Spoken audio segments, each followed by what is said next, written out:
మనందరి ఇళ్లల్లోనూ ఒక medicine cabinet ఉంటుంది కదా. అవును. ఒక్కసారి దాన్ని తెరిచినట్లు ఊహించుకుందాం. అందులో రకరకాల మందుల స్ట్రిప్స్, బాటిల్స్ అన్నీ ఉంటాయి. హ్మ్.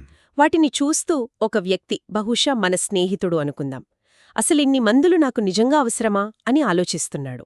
ఇది చాలా సాధారణమైన ప్రశ్న. అవును.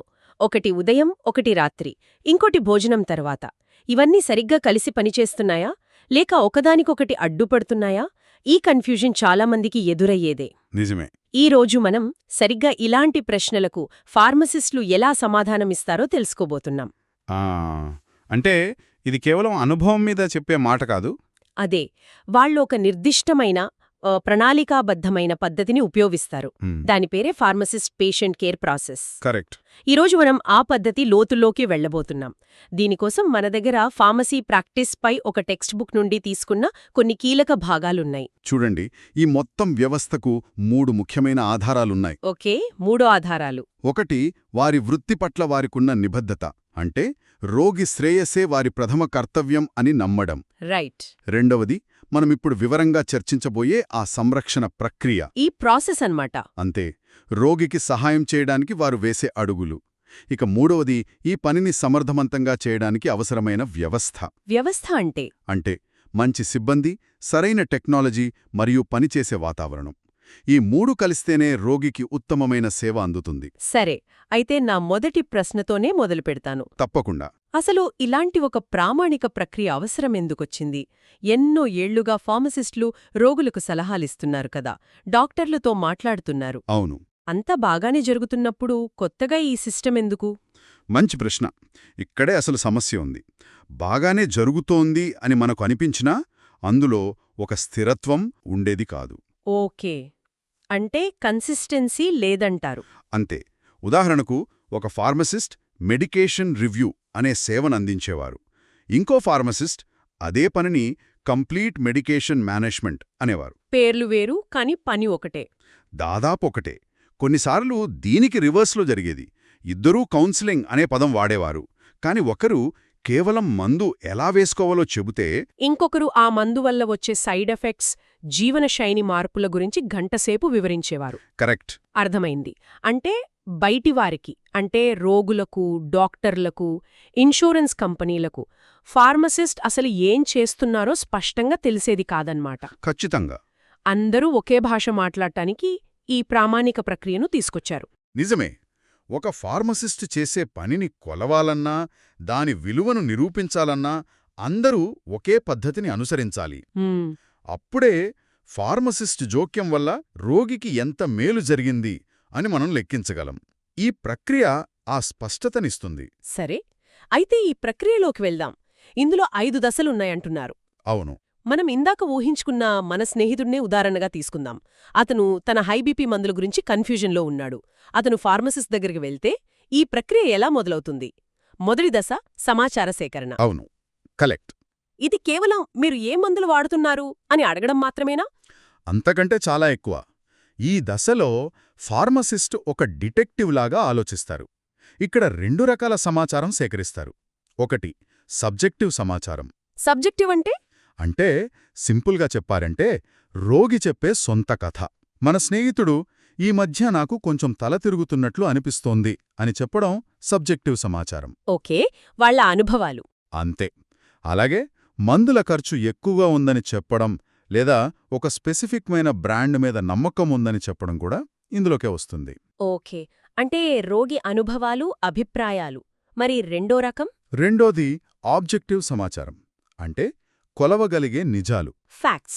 కరెక్ట్. ల్యాబ్ రిపోర్ట్లు, డాక్టర్ ప్రిస్క్రిప్షన్, అతని బీపీ రీడింగ్స్, మెడికల్ రికార్డులు, ఇవి వాస్తవాలు. మ్మ్. అంతేకాదు, ఫార్మసిస్టు ఇంకా లోతుగా వెళ్తారు. మీరు ఆల్కహాల్ తీసుకుంటారా, పొగ తాగుతారా, రోజుకు ఎన్ని కాఫీలు తాగుతారు అని అడుగుతారు. ఒక్క నిమిషం, కాఫీ గురించెందుకు? బీపీకి కాఫీకి సంబంధమేమిటి? నేను రోజుకు 3 కప్పులు తాగుతాను. ఈ విషయం నా ఫార్మసిస్టుకు ఎప్పుడు చెప్పాలని అనుకోలేదు. ఇక్కడే అసలు విషయముంది. కెఫీన్, అది తాత్కాలికంగా రక్తపోటును పెంచుతుంది. అలాగా? అవును. ఒకవేళ మన స్నేహితుడు కాఫీ తాగిన వెంటనే బీపీ చెక్ చేసుకుంటే రీడింగ్ ఎక్కువగా రావచ్చు. ఓ, అప్పుడు డాక్టరేమో బీపీ కంట్రోల్ అవ్వడం లేదని డోస్ పెంచొచ్చు. కాని అసలు సమస్య మందు డోజ్లో కాదు, కాఫీ తాగే టైమింగ్లో ఉండొచ్చు. ఎగ్జాక్ట్లీ. అందుకే రోగి జీవనశైలి, అలవాట్లు, వారు వాడే విటమిన్లు, హెర్బల్ సప్లిమెంట్లు ఇలా పూర్తి చిత్రాన్ని తెలుసుకోవడం చాలా ముఖ్యం. వావ్! ఇది నిజంగా డిటెక్టివ్ పనే. సరే, ఇప్పుడు ఫార్మసిస్ట్ దగ్గర మన స్నేహితుడికి సంబంధించిన సమాచారమంతా ఉంది.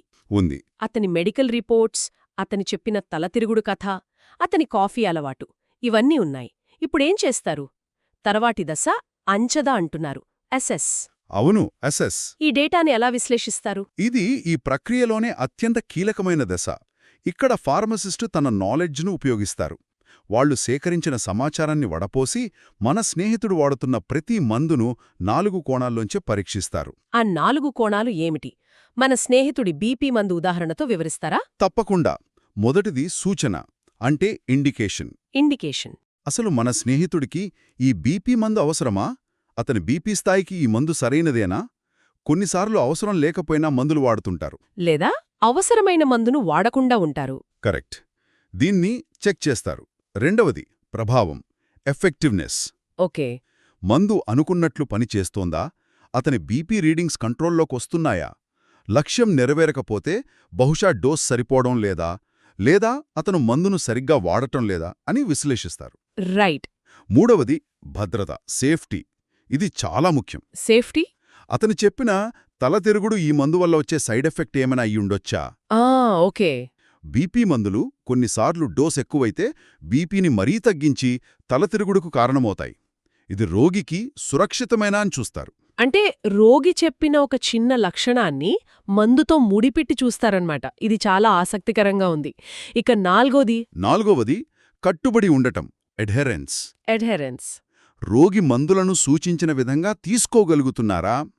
మన స్నేహితుడు ఈ మందు చాలా ఖరీదుగా ఉంది, అందుకే కొన్నిసార్లు వేసుకోవడం లేదు అని చెప్పొచ్చు. లేదా రోజుకు 3 సార్లు వేసుకోవడం మర్చిపోతున్నాను అని కూడా అనొచ్చు. అంతే. ఈ సమస్యలను కూడా గుర్తిస్తారు.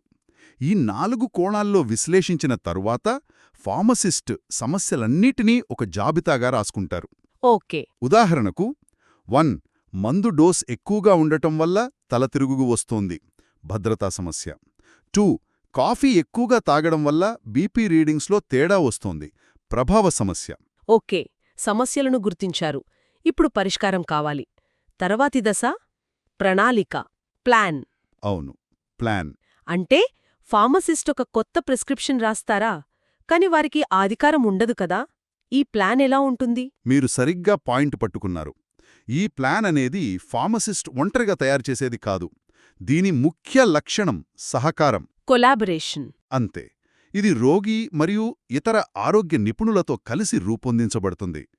ఫార్మసిస్ట్ మన స్నేహితుడితో కూర్చొని, చూడండి, నా విశ్లేషణ ప్రకారం మీ బీపీ మందు డోస్ కొంచెం ఎక్కువగా ఉన్నట్లు అనిపిస్తోంది, దానివల్లే మీకు తల తిరుగుతోంది. ఓకే. అలాగే మీరు కాఫీ తాగే సమయానికి బీపీ చెక్ చేసుకునే సమయానికి మధ్య గ్యాప్ ఇస్తే మంచిది. ఈ విషయమై మీ డాక్టర్తో మాట్లాడి డోసు సర్దుబాటు చేయమని సిఫార్సు చేయాలనుకుంటున్నాను, మీకు ఓకేనా అని చర్చిస్తారు. అంటే ఈ ప్లాన్లో రోగి అభిప్రాయానికి కూడా విలువ ఉంటుందన్నమాట. ఖచ్చితంగా. కేవలం ఇదిగో ఈ మందు వాడండి అని చెప్పడం కాకుండా వారిని కూడా భాగస్వాములను చేస్తున్నారు. అదే రోగీ కేంద్రీకృత సంరక్షణ అంటే అదే. ప్లాన్లో మందుల మార్పులతో పాటు జీవనశైలి మార్పులు, విద్య కూడా ఉంటాయి. ఎడ్యుకేషన్ కూడానా? అవును. బీపీని ఇంట్లో ఎలా సరిగ్గా కొలవాలి అనే దానిపై శిక్షణ ఇవ్వడం, లేదా తక్కువ ఉప్పు ఉన్న ఆహారం గురించి చెప్పడం కూడా ప్లాన్లో భాగమే. అలాగే వారం తర్వాత మళ్లీ మీ బీపీ రీడింగ్స్ చూద్దాం అని ఒక ఫాలోఅప్ గోల్ కూడా సెట్ చేస్తారు. ప్లాన్ సిద్ధమైంది.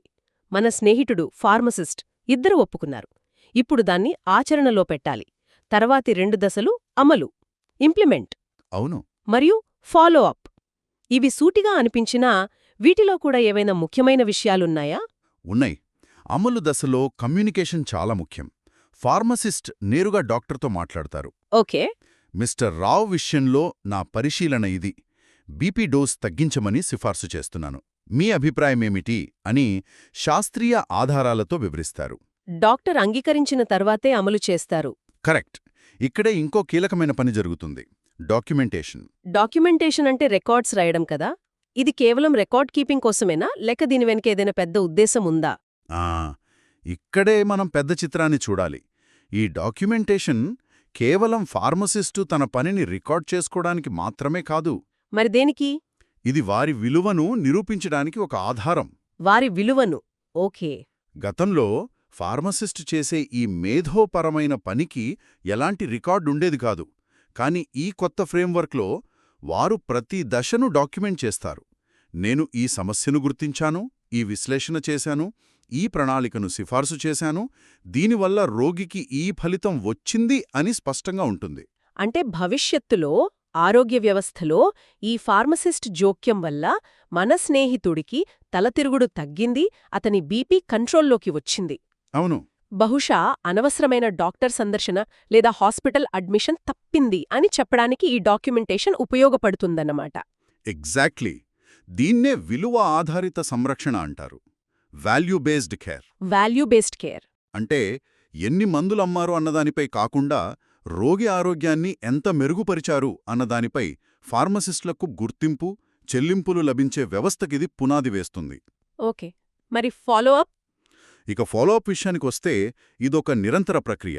వారం తర్వాత ఫార్మసిస్ట్ మన స్నేహితుడికి ఫోన్ చేసి, ఇప్పుడెలా ఉంది, తలతిరుగుడు తగ్గిందా, కొత్త బీపీ డోస్తో రీడింగ్స్ ఎలా ఉన్నాయి అని అడిగి తెలుసుకుంటారు. సమస్య పరిష్కారమయ్యే వరకు. ఈ చక్రం కొనసాగుతూనే ఉంటుంది. సంవత్సరానికి ఒకసారైనా పూర్తి సమీక్ష జరగాలని సిఫార్సు చేస్తారు. ఇప్పుడు నాకు మొత్తం చిత్రం స్పష్టంగా కనిపిస్తోంది. మనం చర్చించిన ఈ 5 దశల ప్రక్రియ కేవలం రోగికి మంచి సేవ అందించడానికే కాదు. ఇది ఫార్మసీ వృత్తి మొత్తాన్ని ఒక కొత్త స్థాయికి తీసుకెళ్లే ఒక సాధనం. ఇది ఫార్మసిస్ట్ చేసే పనిని ప్రామాణీకరిస్తుంది. అవును. దానిని కొలవడానికి వీలు కల్పిస్తుంది మరియు ఆరోగ్య వ్యవస్థలో వారి ప్రాముఖ్యతను నిరూపిస్తుంది.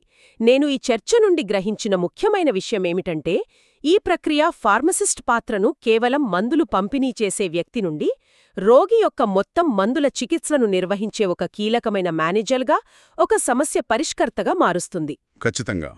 నేనొక చివరి విషయాన్ని జోడించాలనుకుంటున్నాను. చెప్పండి. ఈ ప్రక్రియ వల్ల కలిగే ప్రయోజనం కేవలం ఫార్మసిస్టులకు మాత్రమే కాదు, ఇది అందరికీ మేలు చేసే ఒక ఏర్పాటు. అందరికీ ఎలా?